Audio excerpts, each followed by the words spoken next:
Hay muchas cosas que nos afectan, pero pocas que realmente nos explican. Nos hablan de exámenes, de notas, de futuro, pero no siempre de lo que sentimos, de lo que cuesta, de lo que da miedo. Esto es Yo Te Entiendo, el podcast donde hablamos claro de los temas que importan a los jóvenes. Sin ruido, sin juicios, con contexto. Porque cuando entendemos lo que pasa, empiezas a entenderte a ti. Buenos días, buenas tardes y buenas noches, y bienvenidos a Yo Entiendo, el podcast donde hablamos de cosas que nos afectan de verdad, pero que casi nunca nos explican en clase. Hoy vamos a hablar de algo que seguramente has sentido alguna vez, pero que quizás no sabes ponerle nombre. Ansiedad, presión, agotamiento, tristeza constante, no sé si sabéis de lo que hablo. Pero bueno, hoy vamos a hablar de salud mental, porque sí, escuchamos mucho esta expresión en redes, pero ¿sabemos realmente qué es lo que significa?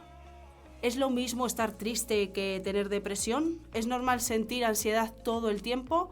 Porque nuestra generación habla más que las anteriores. En este episodio, hoy queremos entender qué está pasando, qué es mito y qué es real, y qué herramientas tenemos como jóvenes para cuidarnos mejor. Primero, algo importante.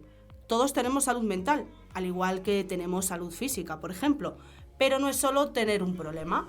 La salud mental tiene que ver con cómo gestionamos las emociones, el estrés, relaciones, presión académica y expectativas, entre otras tantas cosas. Y los jóvenes hoy se enfrentan a cosas que antes no existían, como por ejemplo las redes sociales 24/7, una comparación constante entre personas, la incertidumbre laboral, que ya trataremos en otro capítulo, o la presión por el futuro. Hoy contamos con la presencia de mis compañeros Alejandro Sánchez y Fran Gallardo y la presencia de una psicóloga experta en violencia de género y en adicciones llamada Eva Jiménez, la cual se dedica al ámbito clínico y al ámbito penitenciario. Buenos días, Eva. Hola, buenos días, chicos. Queríamos preguntarte si estábamos peor que antes o simplemente es que ahora, hoy en día, hablamos más del tema. Bueno, yo diría que el sufrimiento y el malestar es algo que siempre ha existido en la humanidad. Lo único que pienso es que ha cambiado el formato en cómo se manifiesta, ¿no? O en cómo no se manifiesta. Es decir, antiguamente en la época, por ponerlo cronológicamente de alguna manera, de nuestros abuelos, ¿no? Entre comillas, el sufrimiento estaba, o sea, al final pasaron guerras civiles, pasaron muchas penurias, lo único que el sufrimiento estaba silenciado, es decir, había sufrimiento, pero no se dejaba manifestar. A día de hoy, ¿qué ha pasado? Que con la lucha y la evolución, el sufrimiento ha podido darse en voz alta. También tenemos un gran megáfono, que es el de las redes sociales, en el cual se ha podido manifestar, pero pienso que siempre ha existido, o sea, siempre ha estado. Lo único que ha cambiado en cuanto a cómo se manifiesta o en cuanto a cómo no se manifiesta, pero la presencia siempre estuvo. Sí que es cierto también que ahora hay más permisividad para que el sufrimiento pueda estar presente. Es decir, no se le tiene tanto miedo a escuchar que alguien está mal, aunque todavía creo que nos queda mucho por avanzar y por aceptar que el sufrimiento es algo muy necesario para el ser humano y que también existe y tiene que estar. Aunque hay muchos jóvenes que dicen, tengo ansiedad. Entonces, ¿estamos normalizando algo que es serio o simplemente estamos aprendiendo a nombrar algo que sentimos con esa etiqueta? Pues mira, Miriam, ya que dices esto es un tema muy interesante porque es algo que llega mucho a consulta, ¿no? El tema de tengo ansiedad. Yo lo primero que hago siempre es preguntar qué es ansiedad. Es decir, esto es importante, ¿no? Pensar qué es ansiedad, o sea, cómo te sientes, o sea, poner palabras cuando uno dice que tiene ansiedad. Porque al final creo que la ansiedad es algo, un nombre que ha adquirido muchas cosas juntas ahí metidas, ¿no? Es como una maraña de cosas que todo el mundo le llama ansiedad. Entonces, yo he descubierto un poco esto por experiencia clínica, que dentro de la ansiedad suele haber mucha tristeza, mucha preocupación, mucha angustia, pero tiene otros nombres, no es ansiedad. O sea, al final la ansiedad es literalmente algo entre fisiológico y psíquico, que es un estado de alerta cuando el cuerpo entiende que necesita estar preocupado o alerta por algo. Eso es la ansiedad. ¿Qué pasa? Que la ansiedad es algo que cuando sube en exceso es lo que llamamos como patológico, pero es literalmente un estado de alerta que está en exceso y durante un tiempo demasiado largo, más de lo que el cuerpo necesita. Pero luego todo lo demás es otra cosa que no se llama ansiedad. Esto ¿Y es cómo importante. sabemos diferenciar de, como has comentado antes, que podemos tener, por ejemplo, un estrés normal o otra cosa ya que necesita como una ayuda profesional que tú proporcionas? Bueno, pues al final esto que llamamos como ansiedad, ¿no? Que repito que aquí hay muchas cosas metidas, creo que es algo efímero. Como todas las emociones, ¿no? Sensaciones que uno tiene tanto corporal como psíquicamente. Entonces, cuando este estado persiste en el tiempo, ¿qué puedo decirte, no? Algo más que no sean unos instantes, unos días, cuando yo tengo unos momentos, unos días, unas semanas, unos meses de preocupación, estoy triste, me encuentro mal por algo, creo que si esto se sostiene en el tiempo, es lo que digo yo, esta es la palabra, no es adaptativo. Es decir, la ansiedad es adaptativa, se utiliza para que tú estés alerta. Y voy a poner un ejemplo muy claro, ¿no? Un ejemplo, si al final la ansiedad, esto es importante también, la ansiedad no deja de ser miedo. Detrás de eso, la emoción que hay es miedo. Entonces, aparece un tigre, yo tengo un tigre aquí ahora mismo delante, y yo me empiezo a poner ansioso porque el cuerpo está entendiendo que pasa algo y que yo tengo que estar alerta. Entonces, una vez que yo me pongo a salvo, ya, por así decirlo, he hecho con la situación lo que tenía que hacer para protegerme y estar seguro, esa ansiedad en algún momento tiene que bajar. Pero cuando esto se sostiene en el tiempo y yo aparentemente no tengo algo por lo que estar ansioso, es desadaptativo, ¿no? La pregunta es también por qué hay tanta gente que está ansiosa constantemente y qué pasa ahí. Evidentemente hay algo por lo que la ansiedad está, pero esto es un trasfondo, ¿no? que tiene, claro, que hay que mirar, y es muy importante, yo aconsejo siempre ir a terapia. Ir a terapia. Siempre lo aconsejo. Claro. Sobre todo nosotros nos dirigimos a adolescentes, también jóvenes muy pequeños y luego de todas las edades, que tienen muy normalizado las redes sociales. Entonces también queríamos saber qué opinabas tú sobre las redes sociales, porque al final sí que hemos visto a través de ellas mucha gente, sobre todo influencers, que sí que normalizan estos problemas, pero queríamos saber también si amplifican las inseguridades que antes no tenía nadie y por qué esa comparación constante hace que afecte tanto al cerebro, porque al final siempre se dice que vemos algo que no es real. Entonces hay muchos jóvenes que ven estas redes sociales, es que es el día a día. Hay mucho consumismo de esto. Entonces queríamos saber si hay una gran diferenciación o si ha afectado a esta ansia que comentabas antes. Uh-huh. Bueno, pues el tema de las redes sociales es algo muy complejo porque a mí me parece una herramienta muy buena, que creo que, como decía antes, es un altavoz, un megáfono, ¿no? Para decir muchas cosas en voz alta que no se han dicho, que la gente tenga oportunidad de escucharlo, poder identificarse y poder decir, vaya, a mí también me pasa, quizás yo ahora también pueda decirlo. ¿Qué sucede con esto? Decías tú una palabra, ¿no? Que es la de normalizar, ¿vale? Al final, normalizar es algo así como hacer común lo que sea, ¿no? Una emoción, un discurso, un sentimiento. Claro, esto es un arma de doble filo porque yo considero que está bien que esto se pueda decir.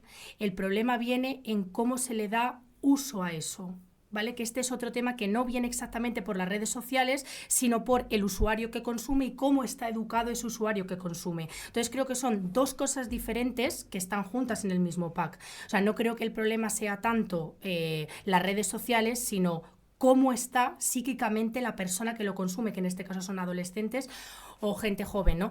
Y el problema es que yo considero que en la sociedad hay mucho, yo lo llamo como una fusión, ¿no? Es decir, nos fusionamos con las cosas y pensamos que eso mismo que estamos viendo somos nosotros, ¿no? Entonces, ¿qué pasa con esto de normalizar? Cuando vemos algo de una manera muy frecuente, si esta persona, que este es otro tema, ¿no? Como decía, el adolescente o la persona joven no está bien educada en este sentido y no se sabe separar de esto como algo que yo consumo y veo para mi buen uso, sino que estoy constantemente viendo esto, al final creo que esa idea también soy yo, también es mía, ¿no? Y esto lo vemos con un ejemplo muy concreto, imaginaros, ¿no? El tema del deporte, por ejemplo. Está claro que es muy bueno que veamos vídeos de una persona haciendo deporte con buenos hábitos, esto está claro. ¿Qué pasa? Que cuando yo, por ejemplo, no tengo unos horarios, ¿no? Y unas restricciones, unos límites de consumo de esos vídeos porque no me están vigilando, en este caso, por ejemplo, mis padres, mis cuidadores, y lo veo constantemente, esto hace, claro, que yo esté todo el día pegado a una idea. ¿Y qué pasa cuando yo estoy pegado todo el día a una idea? Que al final lo hago mío. Entonces me obsesiono con ello. Aquí es donde viene el problema, ¿no? Entonces, no creo tanto que el problema sea las redes sociales, porque creo que son súper útiles y súper buenas, pero creo que sí hay que saber cómo consumirlas. En el caso de los adultos, pues cada uno que se responsabilice lo mejor que pueda y que le dé una vuelta a cómo lo hace, porque al final no tiene un cuidador. Pero en el caso de los jóvenes, por favor, yo manifiesto una alerta a los padres de que estén un poco pendientes de cómo funciona esto. Sí, hay que estar un poco pendiente y al final ser un poco consciente de lo que estás viendo, porque yo, por ejemplo, cuando veo alguna foto en Instagram o algo, no sé qué pensará Fran, lo veo y digo, no te creas esto porque esto es mentira. Veo una chica despampanante y digo, no te lo creas porque es mentira, porque seguro que lleva Photoshop, seguro que le han editado la foto, o sea, no es real, porque me ha pasado muchas veces que te las encuentras en la calle o cualquier cosa y dices, es que esto no tiene nada que ver a la realidad. Sí, lo vemos mucho, sobre todo cuando ves fotos. Suele ser más las influencers femeninas, pero en el mundo fitness masculino también hay mucho eso. Sí. Que ves vídeos de gente levantando 100 kilos en el gimnasio y dices, yo también puedo. Y luego vas y la realidad es que por mucho que entrenes 2 años no llegas a ese Claro. nivel. Y en cuanto a esto, yo te quería preguntar, cuando un joven siente ansiedad, tú como psicóloga, ¿qué tips le puedes dar para decir, intenta tranquilizarte, qué ideas tienes? Vale, mira, esto es muy interesante porque aquí influye mucho, esto es importante, porque cuando uno va al psicólogo, creo que es importante saber a qué psicólogo va, cómo trabaja, en qué está especializado, porque cada uno lo trabaja de una manera. Yo te voy a hablar de cómo lo trabajo yo, pero hay muchas formas de hacerlo, ¿no? Mira, pues yo con el tema de la ansiedad, que es una demanda muy común, ¿no? ¿Por qué vienes? Porque tengo ansiedad. Esto es algo muy, muy común. Luego abres un poco el melón y te das cuenta que hay de todo menos ansiedad, ¿no? Entonces, yo lo que hago siempre es, cuando vienen, preguntar, como os he dicho, ¿qué es ansiedad? Es decir, descríbeme qué es ansiedad. Para mí es muy importante en consulta que la persona pueda poner palabras a lo que siente. Si el ser humano no pone palabras, no simboliza lo que siente, es imposible un progreso, ¿vale? Entonces es muy importante que cuando uno está sintiendo cosas, no sabe muy bien qué está sintiendo, pare a pensar y le ponga un nombre. Entonces, ¿qué es lo primero que hago? Preguntar esto, ¿no? ¿Cómo te sientes? ¿Qué piensas? ¿Qué sensaciones incluso tienes en el cuerpo? Entonces, cuando ya empezamos a poner palabras, ya ahí puedo empezar a preguntar, ¿no?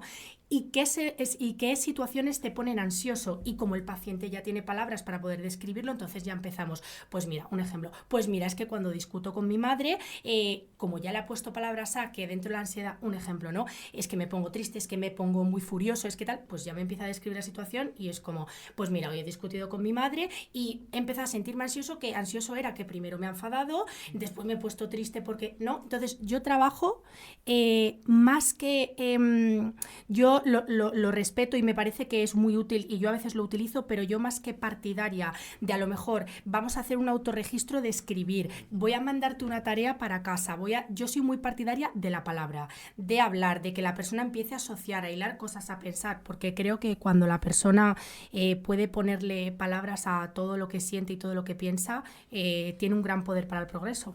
Claro, más bien no dar consejos como tal, decir, pues por ejemplo, inspira y expira, sino vamos a pensar realmente por qué te pasa esta situación en X contexto y por qué te pones de esta manera. Sí, eso es que, por cierto, mira, has dicho una cosa del tema de los consejos. Por favor, chicos, que los psicólogos no damos consejos. Esto hay que desmitificarlo, ¿vale? Nosotros solo acompañamos a que la persona haga su propio proceso. Nunca damos consejos, ¿vale? Vale, y esto que decías, a ver, yo cuando es necesario, que me pasa muchas veces, sobre todo en el ámbito penitenciario, cuando hay una intervención en crisis, ¿no? Que la persona, supongamos, está en un ataque de ansiedad, está muy tal, ahí evidentemente tienes que hacer algo mucho más conductual, que es, por supuesto, vamos a respirar, o si la persona tiene unas crisis ansiosas que le es imposible coger el metro para ir a trabajar, o sea, no le está siendo funcional su día a día, por supuesto, ahí tenemos que hacer algo más. Ok, vamos a ponernos a hacer unas técnicas para que tú puedas respirar. De hecho, yo hago una muy interesante, esta que se llama la respiración de Jacobson, que es un tipo de respiración en la que tú, yo voy guiando con la voz y tú contraes y descontraes músculos, yo voy guiando pues a las manos, pues a los hombros, y esto sirve para todos los públicos, pero en el ámbito penitenciario yo lo utilizo mucho para la ira, que viene muy bien, que es un poco para, aparte de aprender a respirar, también para que los músculos se descontraigan y estén menos destensionados, que eso es importante para la emoción de la ira, porque en la ira tensionamos mucho todo el cuerpo, ¿no? Entonces, bueno, yo me adapto al paciente, no que el paciente se adapte a mí, yo me adapto al paciente, pero sí, principalmente trabajo con la palabra, aunque hago lo que sea necesario y lo que conlleve el contexto. Claro, acabas de comentar ahora mismo que en el ámbito penitenciario, bueno, te dedicas a ello, supongo que, bueno, a partir de los 18 años tendrás a chicos muy jóvenes y estarás, bueno, muy familiarizada con esto. Entonces, desde un ámbito educativo supongo que se gestionará de una manera, y en el ámbito penitenciario, ¿cómo llega un chico muy joven hasta ahí? Para que los jóvenes también sepan que puede ser una posibilidad llegada a un extremo, claro. Bueno, pues lo primero, comentar que en la cárcel es muy fácil entrar y muy difícil salir. Es decir, es facilísimo entrar, de verdad. O sea, cualquiera de nosotros ahora mismo sale de aquí, ¿no? Del podcast, te tomas una cerveza, un botellín, porque estamos tomando algo en una terraza, imaginaros, coges el coche y la lías. Sale una señora por un paso de cebra, la atropellas, fallece, te hacen el control de alcoholemia, das nada, un poquito más de latas y vas a prisión. Y somos unas personas corrientes, es decir, que no tenemos Es que está muy normalizado, por eso te preguntaba que si estás en prisión es porque has hecho algo súper grave, y que hay que normalizar también que pasan estas cosas, que obviamente están mal hechas y todo tiene un porqué, por eso se tiene ese castigo, llamémoslo de alguna manera, y que puede ser cualquier persona y que puede pasar en cualquier momento, de eso también hay que estar conscientes. Sí, o sea, yo te hablo un poco del perfil de personas muy jóvenes, que por cierto la media ha bajado. Yo la media que tengo en los 2 centros penitenciarios en los que estoy aproximadamente era antes, hace unos 4 o 5 años, unos 40 años, esa es la media, y a día de hoy os puedo decir que ha bajado a 30.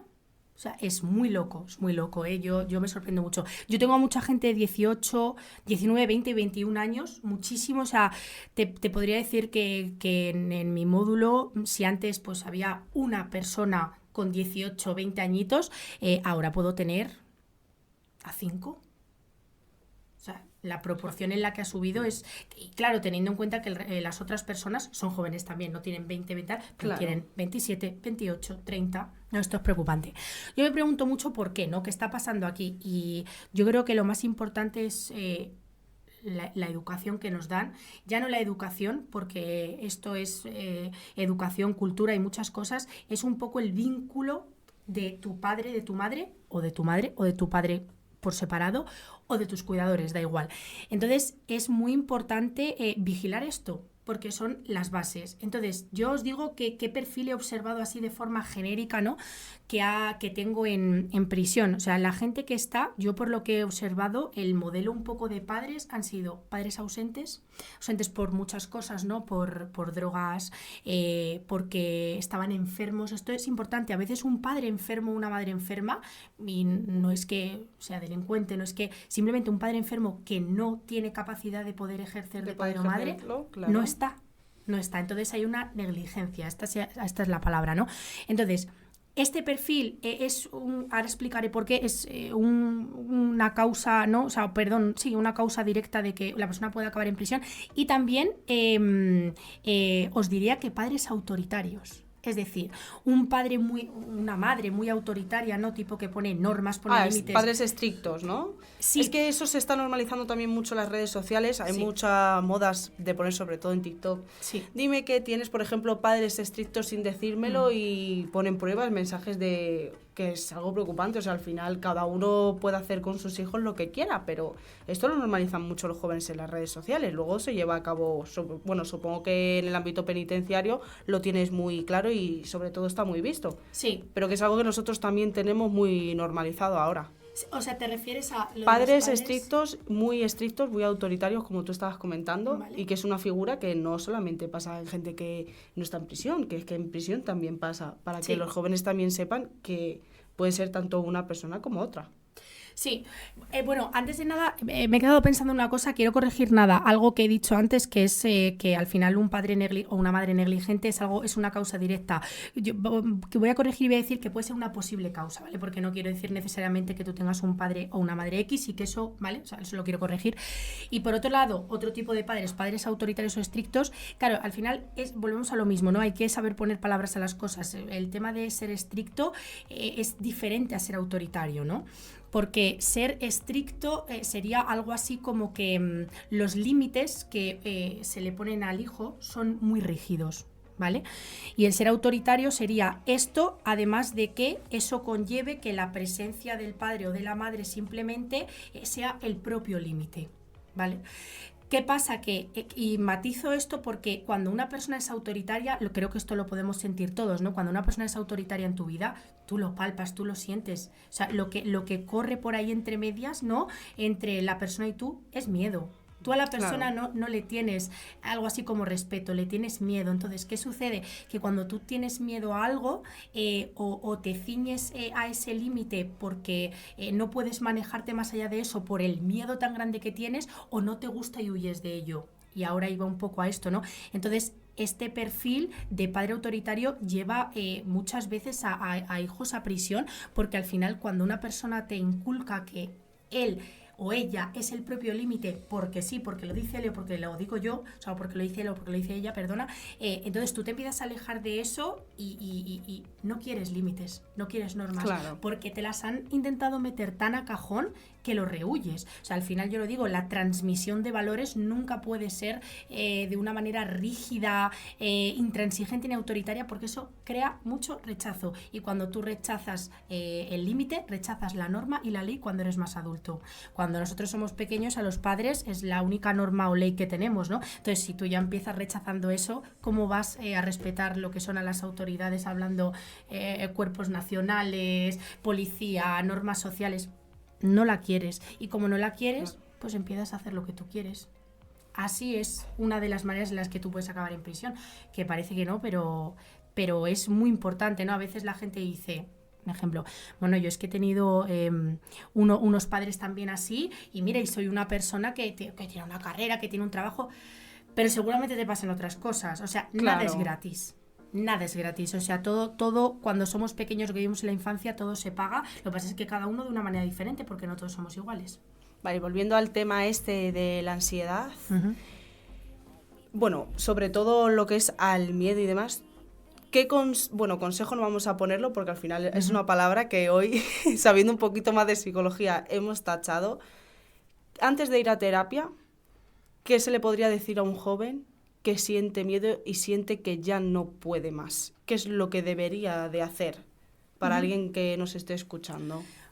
Vale, pues sobre todo hablarlo, respetarlo. Hablarlo sería lo más importante. Lo más importante, y sobre todo que la persona que le escucha no se asuste. Porque a veces la persona no lo dice porque sabe que el otro se va a asustar. Un ejemplo, tema del suicidio, muy importante. No me gusta decir normalizar el suicidio, porque no lo quiero poner como algo común, normal, pero hay que naturalizarlo. ¿Por qué? Porque existe, ¿vale? Entonces, ¿qué pasa? Que imaginaros, ¿no? Un adolescente va y le dice a un padre, tengo ideas suicidas. Bueno, hay veces que el padre o la madre se desborda. Y hay que aprender a saber diferenciarse de la emoción del otro, y que el otro esté mal no quiere decir que a ti te lo vaya a pegar, ¿no? Claro. Insisto, hay que aprender a diferenciar que tú eres un ser y el otro es otro diferente. Entonces, cuando el otro dice que está mal, hay que aprender a recibirlo. O sea, no te va a invadir a ti la tristeza, la angustia, la ansiedad o lo que sea del otro, ¿no? Hay que aprender a poder contenerlo. Esta es la palabra. Contener es ser capaz de abarcar, respetar, cuidar y darle un lugar a lo que siente el otro, ¿vale? Es una palabra importantísima, contener. Entonces, hay que aprender a contener. Esto es lo más importante. Yo diría que la persona se le anime mucho desde que es pequeño a nivel educacional a poder expresar sus sentimientos, primero, a que se pare a pensar, le den un espacio a decir, piensa lo que sientes. Muy importante esa pregunta a un niñito pequeño. Piensa lo que sientes, piensa cómo estás, a ver, intenta explicármelo. A partir de ahí se generará una identificación emocional y luego que se le dé rienda suelta para poder hablar y que el adulto sea capaz de contener.